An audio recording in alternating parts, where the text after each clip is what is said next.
다 같이 합독하신 로마서 8장 22절로 23절에 있는 말씀 가지고 피조물의 탄식이라 하는 제목으로 말씀을 선포합니다. 지금 우리가 살고 있는 지구는 봄사를 심히 앓고 있습니다. 지구의 온난화 현상으로 인하여 지구의 온도가 1도가 올랐기 때문이라고 합니다. 1도 정도 오른 것이 그렇게 문제가 되느냐 말씀하실 분도 있을지 모르지만 1도 정도 때문에 이 땅에 참기 힘든 폭염이 왔고, 이로 인하여 농민들과 노동자들이 뜨거운 낮에 일하다가 온열질환으로 생명을 잃기도 하고, 수많은 물고기가 죽어가고, 가축들도 도저히 견딜 수 없기 때문에 그 축사에 에어컨을 켜놓을 정도가 되었습니다. 지금 또한 나무 한 그루 없는 전북 부안 새만금 벌판에서 열리고 있는 제25회 세계 스카우트 잼버리 행사에 세계에서 158개국이 모여들었습니다.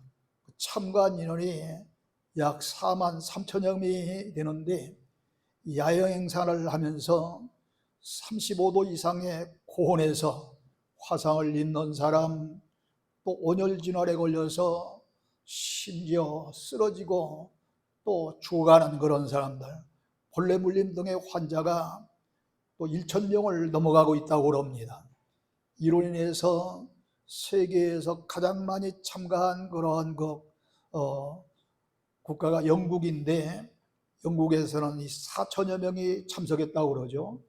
영국이 철수를 하게 된다고 그러고, 뒤이어서 미국도 철수를 하겠다고 그러고, 심지어는 싱가포르까지 이제 철수를 하겠다고 그렇게 이야기할 정도입니다.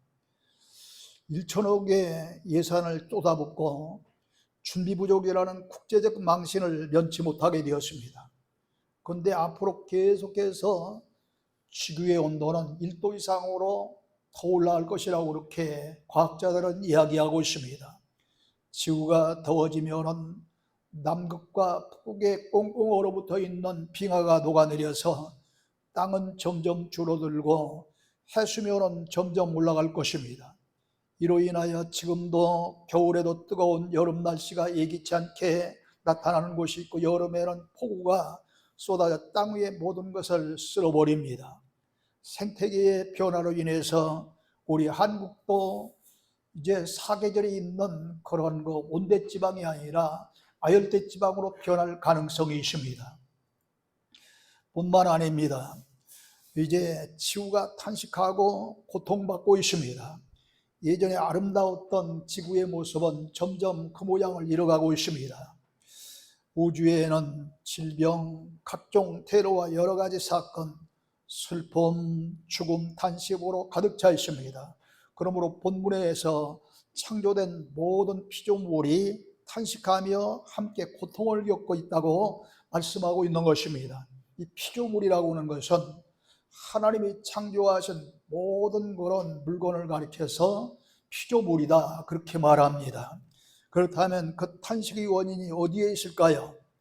창세기서 3장 18절에 보면은 아담과 하와가 에덴 동산에서 범죄한 후 그의 후손들이 이제 다 참 말할 수 없는 그러한 죄로 인하여 또 자연계도 또 저주를 받아서 탄식하고 씨름하게 되었습니다. 아름다웠던 땅에 엉겅퀴를 내게 되었고, 아담은 이마에 땀을 흘려야 먹을 것을 얻게 되었고, 하와에게는 잉태와 해산의 고통이 더하게 되었고, 남편에게 복종하는 신세가 되어졌습니다. 또 하와를 유혹하던 그런 창세기 3장 1장에 등장하는 뱀은 이 두 손과 두 발이 잘려지면서 해로 기어다니는 그런 저주가 오게 되었습니다. 또 창세기서 4장 12절에 보면은 가인이 동생 아벨을 죽이는 살인으로 말미암아 이 땅의 효력이 다 이제 내지 못하는 그런 땅이 되고 말았습니다. 또 창세기 7장에 들어가면은 노아 시대의 사람들의 죄로 말미암아 모든 피조물이 홍수에 다 멸망을 받았습니다. 사무엘상 17장에 보면 아합의 죄로 말미암아 3년 6개월이라고는 긴 세월 동안 이 세상에 가뭄이 와서 말할 수 없는 그런과 기근과 흉년이 들었습니다. 또 학개 선지자 당시 저 바벨론 포로 생활에서 돌아왔던 그런 기환한 백성들이 성전 건축을 중단하는 바람에 그만 이제 흉년과 기근으로 또 고통을 당하고 말았습니다. 그 계속해서 이 세상은 악하고 죄가 만연하고 살기 어려운 황무지가 되었습니다. 여러분, 요즘에도 계속되는 그런 흉기 난동 사건, 전혀 예측할 수 없는 그런 사건들이 얼마나 많이 벌어지고 있습니까? 어떤 곳에는 총기를 들고, 어떤 곳에는 칼을 들고 칼부림을 합니다. 어떤 곳에는 폭약을 이제 어디다 숨겨놨는지 이제 발사하겠다고 그렇게 엄포를 놓고 경찰들이 그냥 시대대로 동원되어서 야단나고 있잖아요. 지금 뿐만 아닙니다. 사람들은 악할 대로 악해지고 또 병들고 늙고 죽어지게 되었습니다. 이 본래 하나님이 지으셨던 동물들은 오늘날처럼 사나운 그런 동물들이 아니었습니다. 근데 이 동물들도 사자나 호랑이나 늑대나 뭐 이런 이 동물들은 사람을 잡아먹는 건 물론이려니와 이제 자꾸 자기보다 더 힘이 약하고 좀 부족한 그런 동물들을 잡아먹는 그런 악하고 사나운 동물들이 되었습니다. 이상한 욕심이 잉태어 죄를 낳는다고 하는 말씀대로 욕심, 아니 그 이상의 탐욕 때문에 국가 간의 전쟁이 왔습니다. 험한 사고들이 날마다 일어납니다. 살인과 강도, 폭행, 모략, 폐륜적인 범죄가 점점 늘어나고 있습니다. 사람들의 죄와 욕심 때문에 하나님께 영광을 돌려야 할 인간들은 물론이니와 모든 자연이 허무에 굴복하고 멸망으로 치닫게 되었습니다. 베드로후서 3장 7절로 13절에 보면은 경건치 못한 자들이 죄 때문에 하늘과 땅이 불사르게 될 것이라 그랬는데, 정말로 이 말씀대로 이 세상이 불사람을 당할 날이 머지않아 곧장 올 것만 같습니다. 그렇다면 이 만물의 탄식 상태는 어떤가요? 에레미야서 12장 1절에 보면은 에레미야 선지자가 하나님께 이런 질문을 합니다. 내가 주께 질문을 하오니 악한 자의 길이 형통하며 반역한 자가 평안함은 다 무슨 까닭입니까? 이렇게 하나님께 질문하고 있습니다. 이 말씀은 어찌해서 착한 사람들이, 의로운 사람들이 형통하지 아니하고 충성된 자가, 하나님 앞에 충성하고 교회 앞에 헌신하는 그런 사람들이 오히려 평안하지 못한 이유가 도대체 어디 있습니까? 하는 이야기입니다. 우리들이 잘 아는 하박국도 그런 비슷한 이야기를 하잖아요. 이어서 예레미야서 12장 4절에 보면 두 번째 질문이 나옵니다. 언제까지 이 땅이 슬퍼하며 온 지방의 채소가 마르게 되겠습니까? 아니 그뿐만 아니라 짐승과 새들까지 멸절하게 됐사오니 이 땅 주민이 악하여 스스로 말하기를 그가 우리의 나중 일을 보지 못하리라 하미니라, 그런 말씀이 있습니다. 이 말씀은 언제까지 이 땅이 슬퍼하며 온 지방에 있는 채소와 또 짐승들까지, 아니 새까지도 인간의 죄 때문에 다 멸망을 당해야 되고 또 이렇게 모든 지구에 있는 만물들이 탄식을 해야만 됩니까? 하는 이야기입니다. 이에 하나님께서 에레미야서 12장 7절에 보면 대답을 하시는데, 무슨 대답을 하시면 내가 내 집을 버리며 내 소유를 내던져 내 마음으로 사랑하는 것을 원수의 손에 넘겼나니 내 소유가 숲속의 사자같이 되어서 나를 향하여 그 소리를 내므로 내가 그를 미워하였음이라, 이렇게 말씀하십니다. 이 말씀은 하나님께서 택하신 그런 이스라엘과 이스라엘 자손들이 너무 죄 가운데 살기 때문에 버려서 이제 대적의 손에 붙였더니 이들이 사나운 그런 사자같이 되어서 원망하고 불평하며 부르짖는다는 이야기예요. 이스라엘뿐만 아니라 우리 한국도 국토가 양단되면서 이스라엘 못지않게 얼마나 고통을 많이 받고 있습니까?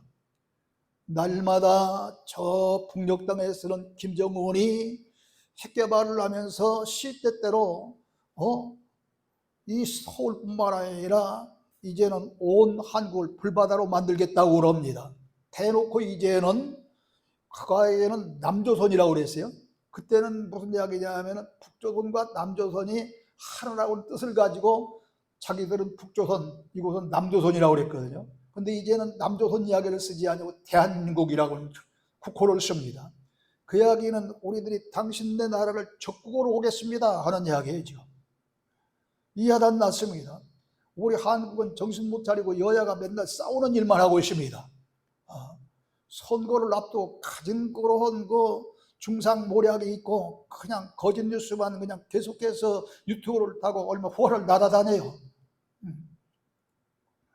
그러기에 본문에서 모든 피조물이 다 탄식하며 고통을 겪고 있다고 말씀한 것입니다.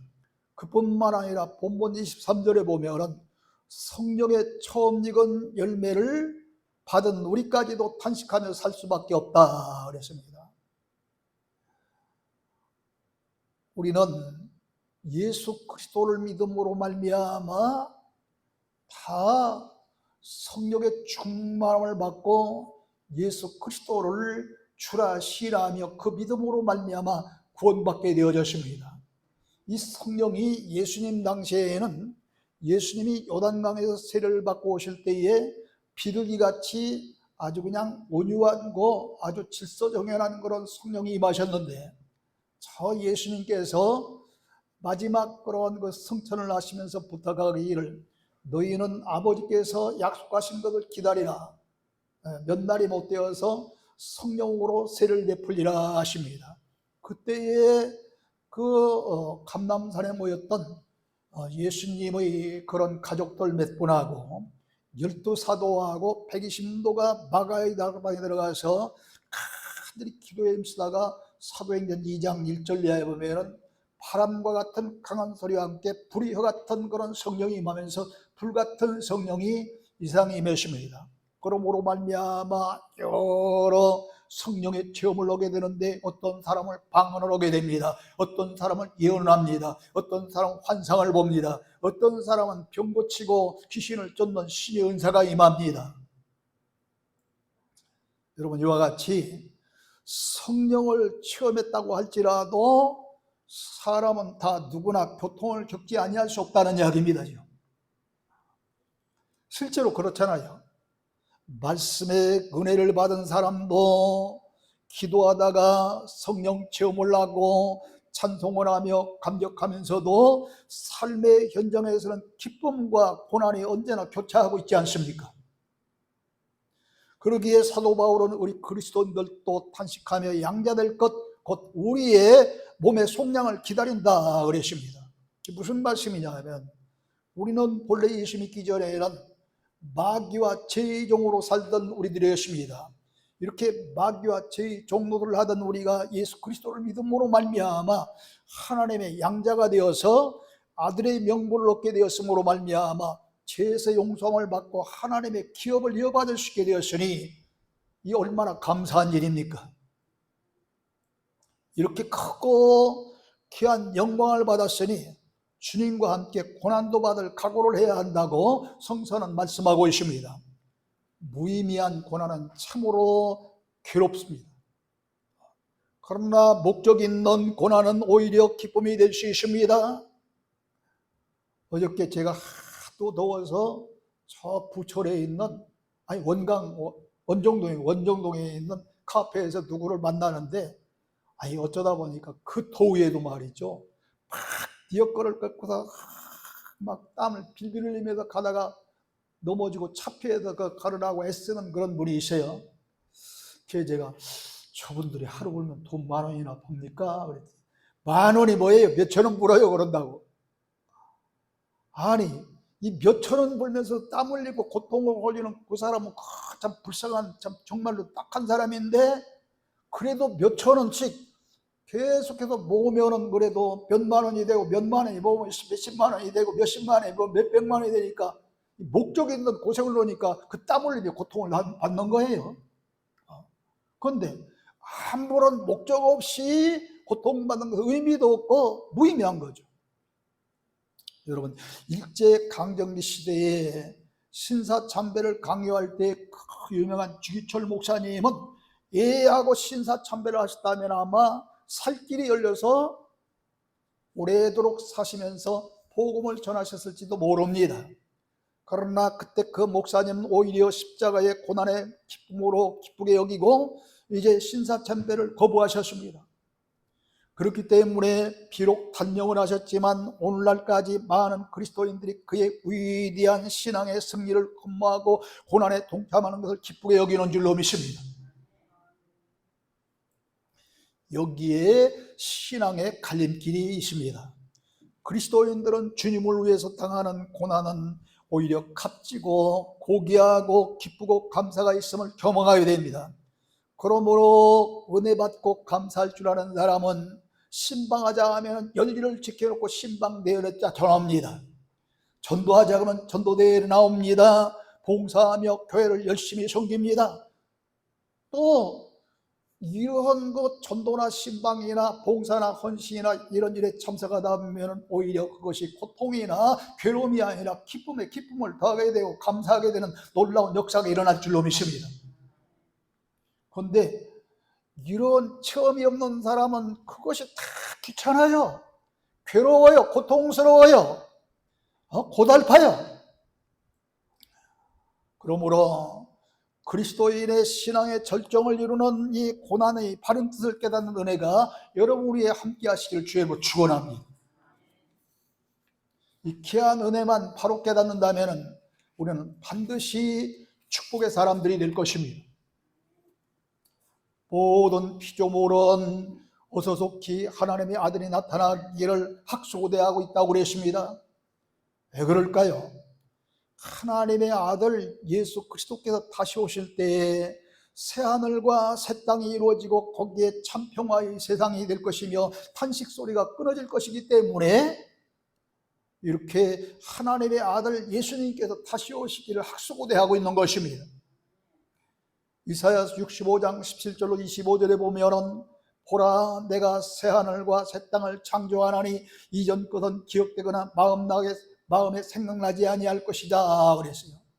그 옛날 괴로웠던 일이나 그 슬펐던 일이나 말로 다 형용할 수 없는 그런 아픔이 있었던 일들 다 기억나지 아니할 것이라는 말입니다. 그리고 이어서 우는 소리와 부르짖는 소리가 다시는 들리지 아니하리라 했습니다. 울고 부르짖는 소리가 좋아서 울고 부르짖는 사람은 아무도 없습니다. 괴롭고 고통스럽고 슬픔이 있기 때문에 울며 부르짖고 이렇게 곡하는 소리가 나는 것 아니겠어요? 그런데 그때 새하늘과 새 땅이 이루어지는 그때에는 이런 소리가 다시는 들리지 아니하리라 그랬습니다. 백성의 수완이 나무와 같다고 했으니 나무가 수백 년, 몇천 년을 사니까 천년왕국이니까 천수를 누리는 거예요. 지금 옛날에는 왜 환갑잔치를 했습니까? 64년기도 굉장히 힘들었기 때문에 환갑잔치를 하는 거예요. 그런데 몇 년 전까지만 해도 칠순잔치는 칠순잔치도 없어졌어요. 지금 8순이나 되면 하는 사람 있고 이제 앞으로는 100순 되면은 100세나 되면 100순잔치 할지 모르겠어요. 그러면서 앞으로 우리는 120살까지 살 것이다 그러죠. 근데 120살까지 사는 것이 아니라 점점 늘어서 천년왕국 시대에는 몇 세까지 살아요? 천수를 누린다는 거예요. 그러면서 복된 자손을 낳고 키우며 그랬습니다. 천년왕국 시대로는 자기들의 마음에 맞는 그러한 남녀가 짝을 지어서 아기를 낳고 그들을 키우는 그런 놀라운 역사가 일어날 것입니다. 오늘날 많은 사람들이 부부의 인연을 맺고서 얼마나 눈물을 흘리며 한심하며 고통스럽게 살다가 끝내는 이혼하고 또 마지막 홀로 된 사람들이 얼마나 많습니까? 그러나 그때는 오늘날같이 결혼했다가 헤어질 일이 없어요.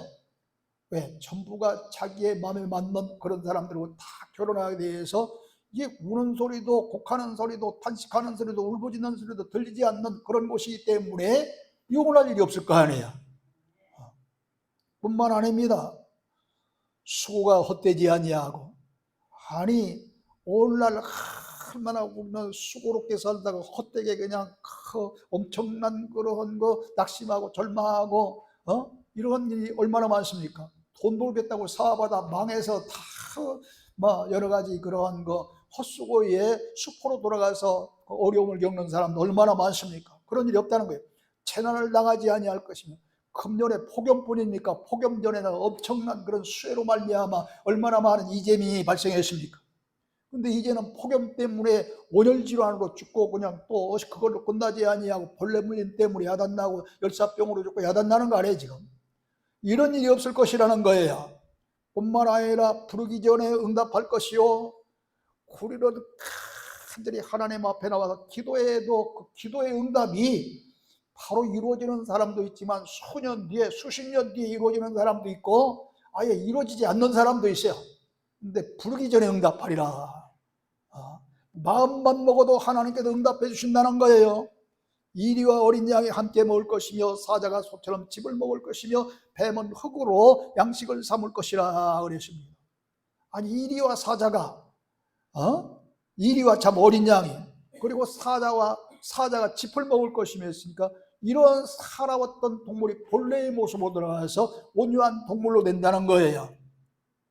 그래서 해함도 없고 상함도 없으라 그랬습니다. 이 말씀을 이사야서 11장 6절로 9절에서 똑같은 말씀을 하고 있는데, 이리가 어린 양과 함께 살며 표범이 어린 염소와 함께 누우며 송아지와 어린 사자와 살찐 짐승이 함께 있어 어린이에게 끌리며, 아니 세상에 송아지와 사자가 살찐 짐승이 어린아이들의 손에 끌려다닌대요. 그때가 언제? 천년왕국 시대라는 거예요.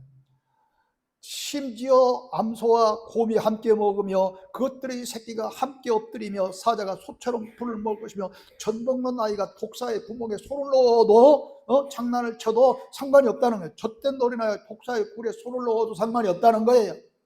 그러면서 거룩한 손 모든 곳에는 해됨도 없고 상함도 없으리라 그랬습니다. 예수 그리스도께서 다시 오실 때에 모든 인간을 비롯한 그런 하나님이 창조된 그런 피조물이 이 인간의 죄악과 또 여러 가지 그런 허물로 말미암아 탄식할 수밖에 없는 그런 세상이 왔지만, 예수님께서 다시 오실 때는 모든 것을 다 회복하여 이렇게 엄청난 축복이 있고 즐거움이 있고 기쁨이 있는 세상으로 변한다는 것입니다. 그러므로 그때에는 온 세상이 평화로운 세상이 되어져서 정치, 경제, 사회, 공해, 인구, 자원 문제, 국제 간의 이해 문제, 핵 문제 등 이런 문제로 골치 아플 일이 없는 거예요. 걱정할 필요가 없는 거예요. 그러므로 모든 피조물은 하나님의 아들 예수 그리스도께서 오시기를 학수고대하고 있는 것입니다.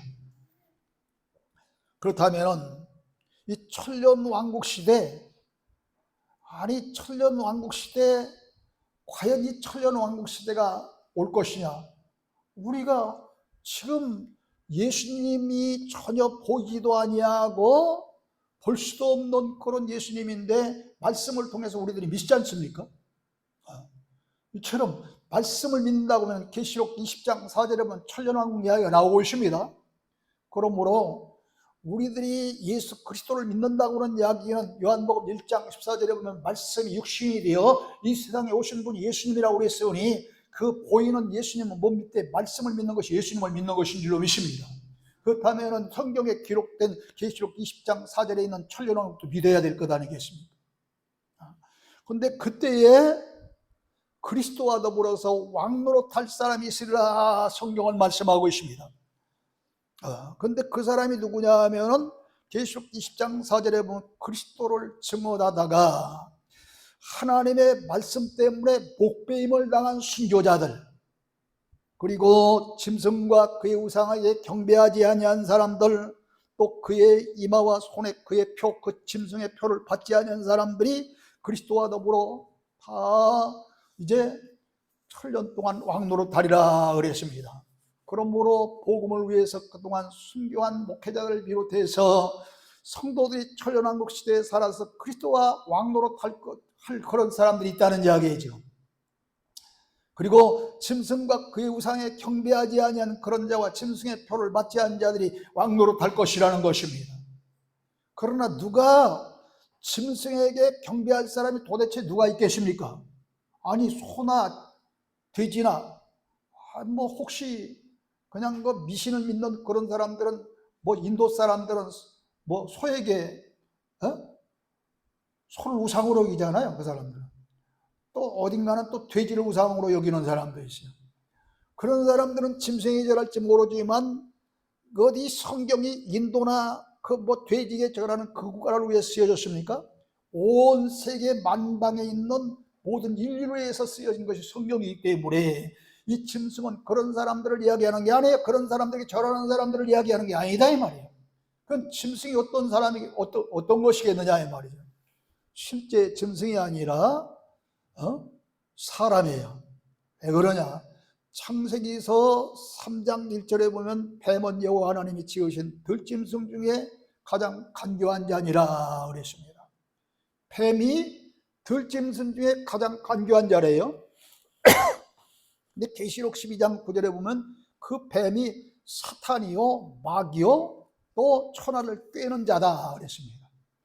또 디도서 1장 12절에 보면은 그레데 사람들, 이 그레데인들은 거짓말쟁이며 악한 짐승이며 뱀만 위하는 게으른 맹이라 그랬습니다. 뱀이 변화해서 뱀에서 들짐승으로, 이 들짐승이 마귀와 사탄으로 온 천하를 꿰는 자로, 또 디도서에 보니까 이런 들짐승이 사람으로 점점 변하고 있습니다. 그러므로 아니 그것으로 끝나지 않아요. 요한복음 8장 44절에 보면은 너희는 너희 아비 마귀에게서 났으니 너희 아비의 욕심대로 너희도 행하고자 하느니라. 그는 처음부터 살인한 자요.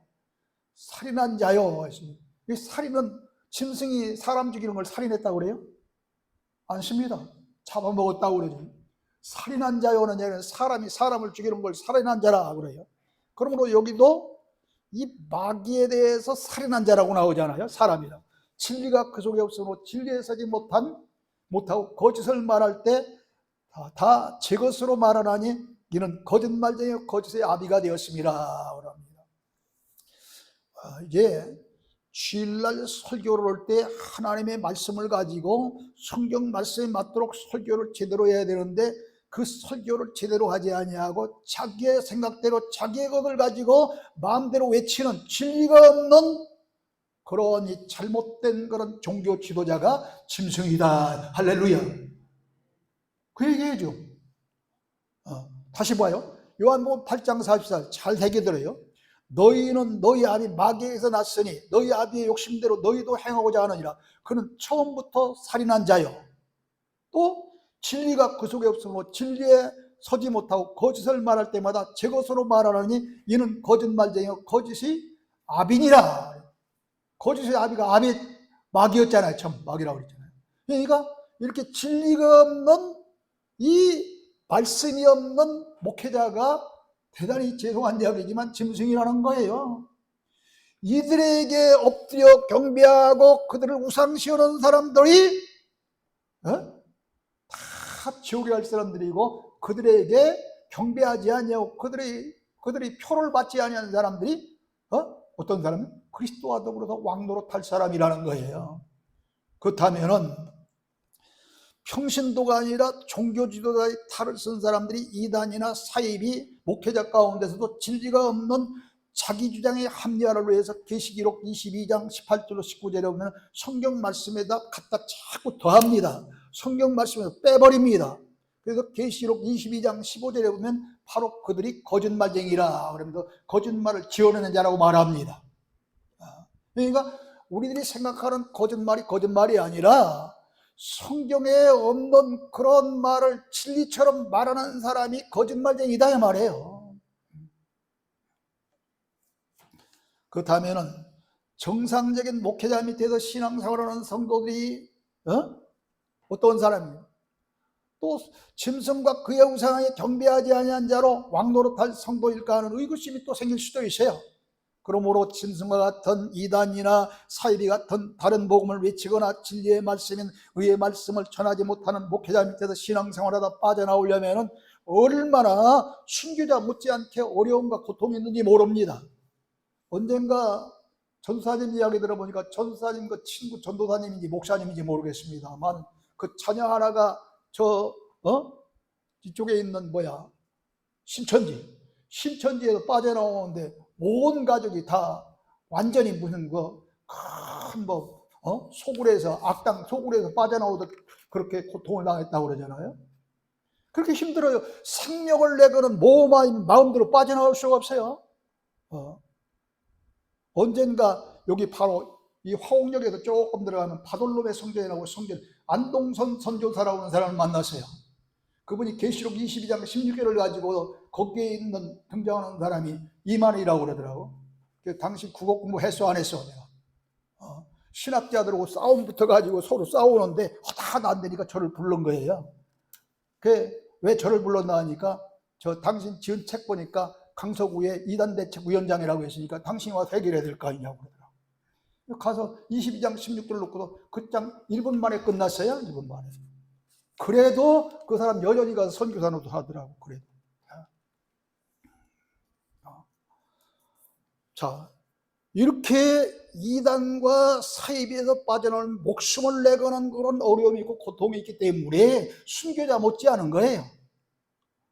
또 누가복음 19장 12절로 27절에 보면 은열무나 비유가 나오는데 이 은열무나 비유 가운데 각각 10사람에게 한 문화씩을 줬는데 한 문화를 가지고 문화를 남긴 사람은 10골을 차지하라 그랬고 한 문화를 가지고 5문화를 남긴 사람에게는 5골을 차지하라 그럽니다. 이 이야기가 무엇입니까? 많은 사람들은 달란트 비유나 이 비유를 비슷하게 이야기하고 있지만 전혀 다릅니다. 여기 이 한 문화는 바로 성경 한 권이요 복음 하나인 줄로 믿습니다. 복음 하나를 가지고 성경 한 권을 받았는데 그 한 권의 복음을 가지고 얼마나 주님의 일을 위해서 고통하고 수고하고 어렵고 그런 헌신을 했느냐에 따라서 수고의 정도에 따라서 이렇게 5골을 바지할 자도 있고 또 이제 10골을 바지할 자도 있다는 이야기예요.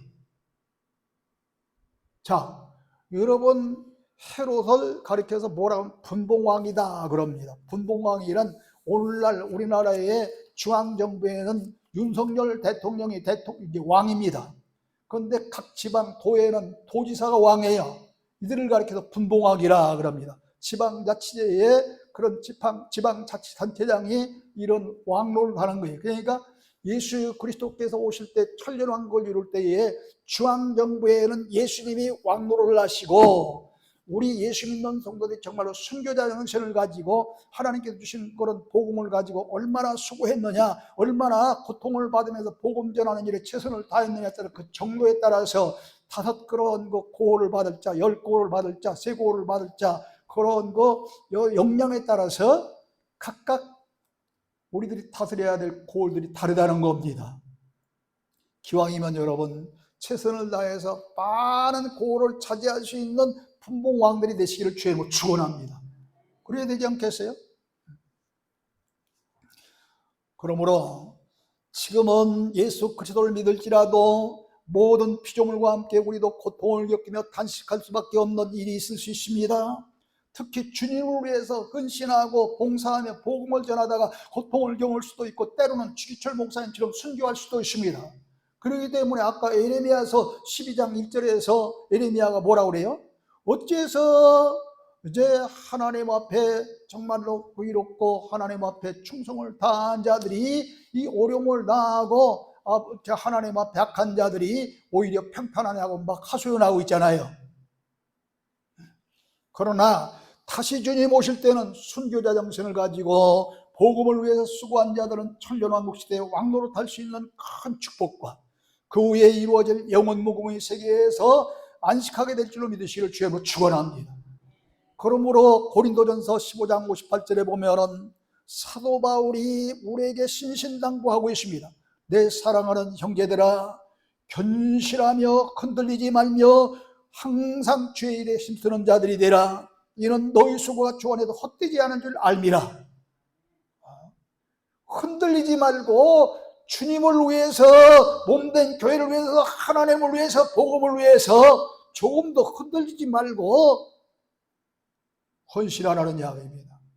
결코 헛되지 아니하고 보람단 일이 오라는 이야기예요. 천년왕국 때 왕노릇 할 수 있고, 또 나아가 영원 무궁의 세계에서 상급 받을 수 있고 멸류관 받을 수 있기 때문에 이 말씀을 하신 줄로 믿습니다.